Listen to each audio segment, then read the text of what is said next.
Welcome, students. Thank you for joining me for this explainer. Today, we're going to dive into a highly objective historical examination of Lal Bahadur Shastri. Specifically, we're looking at his remarkably impactful, yet very often misunderstood, 18-month tenure as India's Prime Minister. It's a fascinating period of modern history, and to really understand it, we need to look past the popular narratives and carefully study the hard facts. Here is our roadmap for today's session. We'll trace his unexpected rise to power, his management of severe internal crises, the fight for food security, his leadership during the 1965 war, the lingering controversies of Tashkent, and finally, we'll objectively measure his legacy. Let's get started. Part 1, the unexpected Prime Minister, and how he inherited a deeply vulnerable nation. To really make sense of his decisions, we first have to understand the geopolitical landscape India was facing when Jawaharlal Nehru passed away. Take a look at the sheer chaos of this transition period. The 1962 Sino-Indian War had completely shattered previous defense assumptions, and by the time of Nehru's passing in 1964, India was staring down a severe economic crisis. Now, Shastri emerged as a consensus candidate. He was actually chosen by regional party bosses who looked at his soft-spoken demeanor and made a huge assumption. They thought he would be a weak, easily manipulated placeholder. But Shastri was absolutely not blind to the reality of the situation. In fact, before he even took office, he privately used these exact two words to describe the rapid administrative decay he was seeing within the ruling party and out in the districts. He knew perfectly well that the state machinery required an immediate overhaul.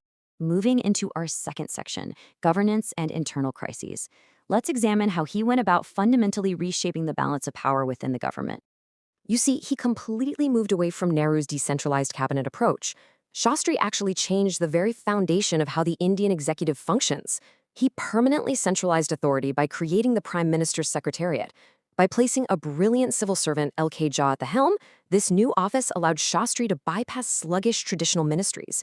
It allowed for much faster decision-making, and it literally laid the groundwork for the powerful PMO that still runs India today.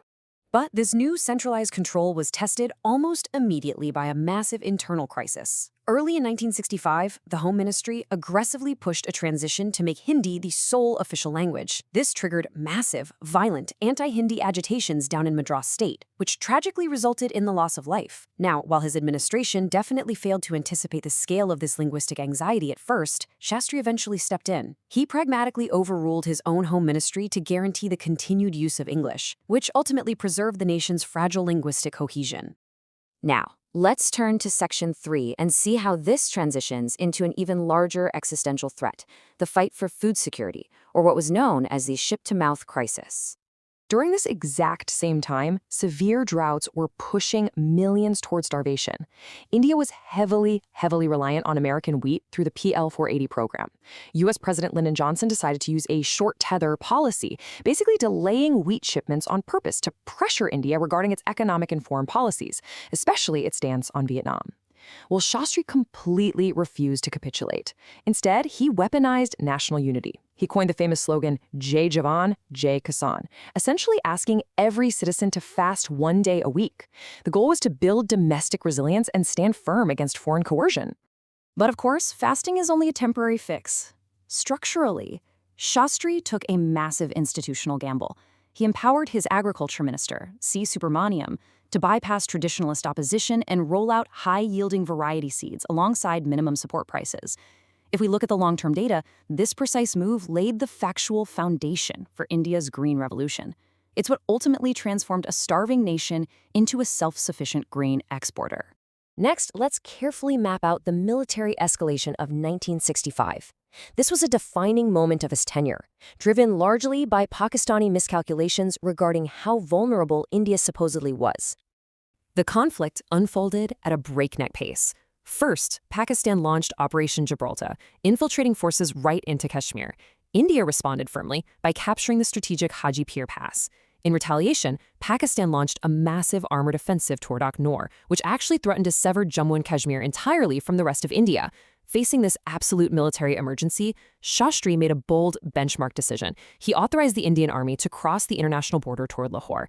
It was an asymmetric escalation, but it forced Pakistan to divert its armor, fundamentally altering the entire trajectory of the war. Now, let's take a moment to dismantle a very widely held historical myth.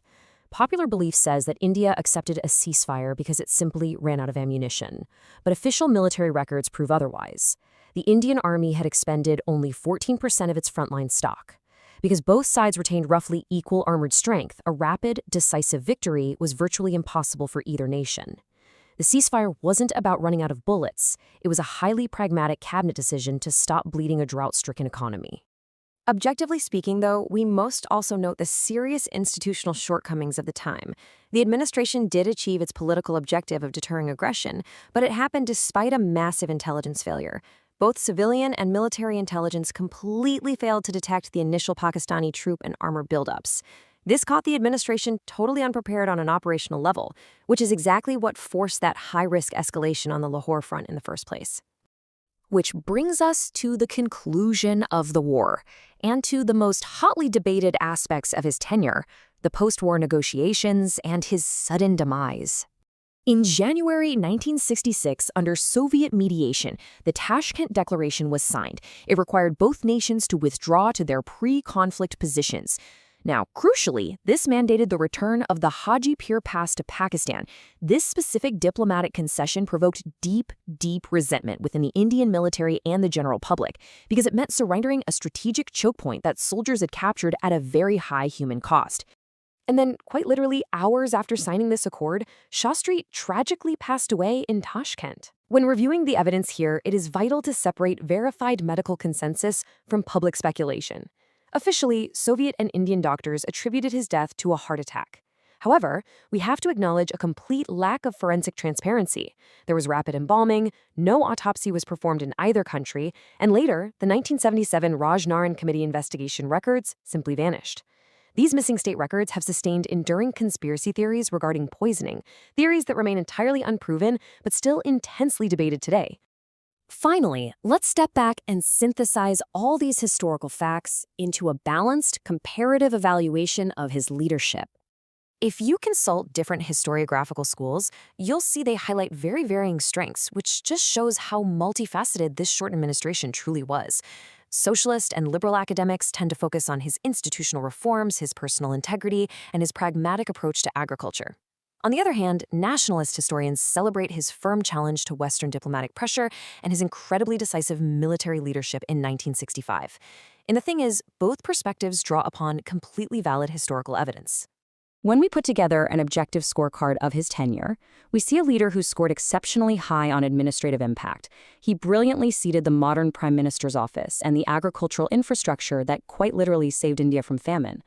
But a fair evaluation also has to weigh his lower scores in economic management, which was marked by severe inflation, right alongside those undeniable intelligence deficits in 1965.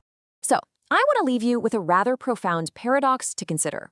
How exactly do we weigh a leader's immediate crises and missteps against their permanent institutional legacy? Did Lal Bahadur Shastri, in a mere 18 months, do more to permanently reshape India's administrative and strategic future than leaders who ruled for decades? It's something to think about.